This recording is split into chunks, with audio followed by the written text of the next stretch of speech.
Hey everyone, this is what you're about to tell you. So today we're going to be talking about inerrancy and literary fiction in the Bible. We're reading another of Dr. Michael Heiser's articles on inerrancy and inspiration. This is really fascinating to me because we're not even going to be talking about like somewhat debated passages or books like Job or the Jonah. We're going to talk about even better, more obvious ideas, ones that it is almost impossible to argue that the biblical writers that God couldn't have allowed them to be inspired, but also talk about things that are literary fiction. So let's get into this. So he says, in the previous three posts, I sketched out three principles that I think are important to keep in mind for an accurate and honest statement of inerrancy. I'll list them here for a review. Taking the Bible on its own terms, the idea of divine accommodation, our previous video, make sure to check that out, and distinguishing literary techniques in the text from a modern empirical sense of inerrancy. Now it's time for a fourth, the reality of a fictional content in the Bible. Here's what I mean. Is the Bible allowed to use the vehicle of fiction, say in the mode of a historical novel about the Civil War, for example, to convey truth? He says, I'm not going to use debatable examples of this issue. Things like whether Jonah is a parable or whether Job is a novella. Did people really sit around and talk the way Job did and his friends do? Wouldn't that sound funny? It's the the book of Job's written as poetry. I mean, Dr. Ryan Armstrong says it was written as almost like a rap battle. It rhymes. So yeah, definitely probably didn't speak exactly like that. He says, instead, I want to use an example that everyone acknowledges, the creation of fictional dialogue in the Gospels. Ooh, okay. This example is both simple and inescapable. Here are the bare facts. He says, we do indeed have synoptic Gospels that have conversations between Jesus, the disciples, and other people. The synoptic accounts frequently disagree as to the precise wording of the dialogue in those accounts. They cannot all reflect the actual, in real-time words of the people who speak them, since in real time, people uttered only one set of words in any given conversation. No one was around in the first century with a tape recorder taping the conversations. As such, the gospel writers are writing down their recollections of the dialogue. The Spirit cannot be dictating the words of the dialogue since the dialogue disagrees.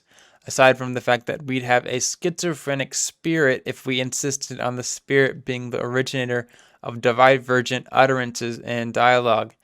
He says in parentheses, this is yet another reason to see humans as the immediate source of the words. Since the conversations occurred once in real time, there was only one set of precisely correct utterances that were uttered. There cannot be three, and so we cannot say the Spirit is whispering the exact words that were uttered into the ear or mind of each author. Okay, if it wasn't already clear, so he's referring to the Gospels. He's referring to each book having same scenario, same quotes, but the quotes are different. Let's see how he handles this. He says, all the above can apply to any conversation or dialogue in the Bible. No one recorded it. We are only brought to this realization most clearly when we have synoptic accounts. So I use them as an illustration. What this means is that we have certain possibilities when it comes to dialogue of the Gospels. He says, one of the Gospels got every word exactly correct. He has recorded each and every word as they were uttered in real time. He says, option 2, none of the Gospels got every word right. That is, all of the dialogue in the Gospels or any given passage may be simply recalled by the writer in different ways in a different manner sufficient to God for giving us a faithful representation of a conversation that occurred. This is some sort of small f fiction, since each writer is using whatever word that seemed best to communicate the conversation. The gospel writers invented some conversations to teach a specific point that was taught to them by Jesus. This would be capital F fiction. Now, this is something that a lot of people are not going to like. He says, for the record, believe number 2 certainly occurred, and is really the norm for the gospel writers. The idea that they were not writing word for word, they were writing essentially their interpretation, what they remember. He says, I'm not saying number 3 occurred. I'm merely wondering aloud if it could have occurred and whether that would matter. Going back to the Civil War novel illustration, we know by experience that writers often make up scenes in dialogue that they imagine happened without any actual evidence. Conversations between soldiers on the battlefield would be an example, and yet those conversations, fictional as they are, lead us to sound truth and conclusions that can be supported as factual by other data found somewhere else. Would it matter if this happened in the Gospels? I don't know that it did, but it's a literary technique known to us and not unknown in antiquity. But perhaps our discussion should focus on number 2. Small f fiction is still fiction, but it is based on reliable recollection. I don't see this as a problem for inerrancy, but this is the kind of thing not addressed in the Chicago statement that needs careful attention or articulation. So this is a really, really short one, but it's a great example of how when we look at the Gospels, there is no doubt that they are different in how they're recollecting the events. Of course, there are some proposed explanations that it appears that Dr. Michael Heiser might have missed. So, of course, one idea is that there are, say I can't think of any off the top of my head, but say there's 3 stories, okay? And this happens a lot in the Gospels, and they're very similar, but they're not exact. So one explanation could be that they were, gosh dang it, I'm gonna have to edit this out. Yeah, so we have 3 different scenarios in the Gospels. It is possible that although they're extremely similar, that they're not the same situation. It is possible. And think about, a specific speech. I'm sure Jesus, when he was on earth, he said the same speech multiple times. He probably had it memorized. Which, of course, that gets into omniscience as well. If you're omniscient, do you need to memorize something? We're not getting into that topic. But the next option, of course, is what he talked about is, hey, maybe when they're different, it's because they had, they were just recounting it from memory. Is it wrong to say that just because they got a couple articles wrong or something like that, or words wrong, that it's not inspired or inerrant? Like, obviously, that's silly. What's the point of the Bible? The Bible is inerrant and inspired in what it claims to teach, what it affirms. It's not, the point of the Bible is not to be some like straight historical textbook that we get in the 21st century. Another option is that, maybe the text was possibly made up, or maybe the words were made up.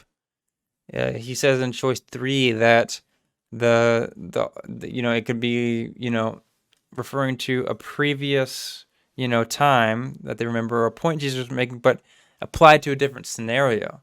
That's really interesting because it seems like maybe almost like it's lying, but at the same time, if that is a cultural standard back then that it is okay to do, then why are we okay with saying that it's lying, or that the writers were, not inspired back then, just because they didn't write history the same way we did today?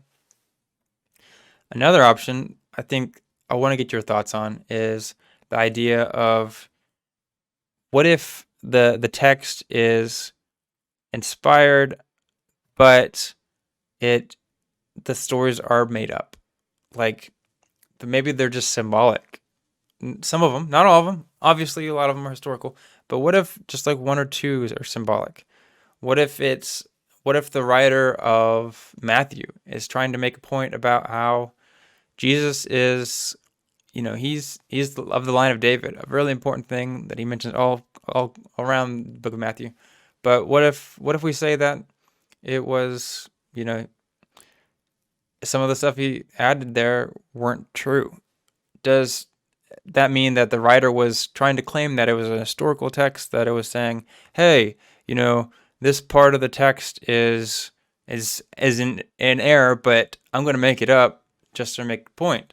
No, he's not claiming that, and it would be assumed. Now, Maybe the readers might not know that, but in that time and age, it was okay.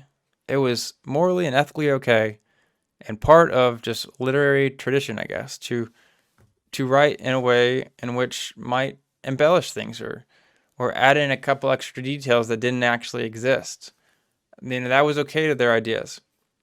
I think the issue with a lot of people here is they're afraid that a lot of their arguments for Christianity are based on these inspiration and being trustworthy. And if one or two or some of the words are wrong or made up, that, it's not trustworthy anymore. But let's think about that. Just because one part of a gospel is made up doesn't mean the rest of it is. Like, that simply doesn't follow. We have to make it by case basis. Now, from a statistical standpoint, maybe that might lower the percentages just a little bit, or maybe even a lot, depending on how many of these stories that we can conclude that they were made up. At the same time, it's not certain anyways, and there's no reason to, stop being Christian just because they used a literary technique that was very common back then. That's no reason to say that all of a sudden the Bible is inerrant. So, anyways, I hope you guys enjoyed this one. I really like this topic because it gets into, like, how are we understanding inerrancy and inspiration in a difficult one that's very, very close to, like, why we are Christians to begin with. Anyways, I make sure to check out the other videos. This has been great, and make sure to subscribe so you can be caught up and up to date with the rest of my posts that I post for Dr. Heiser.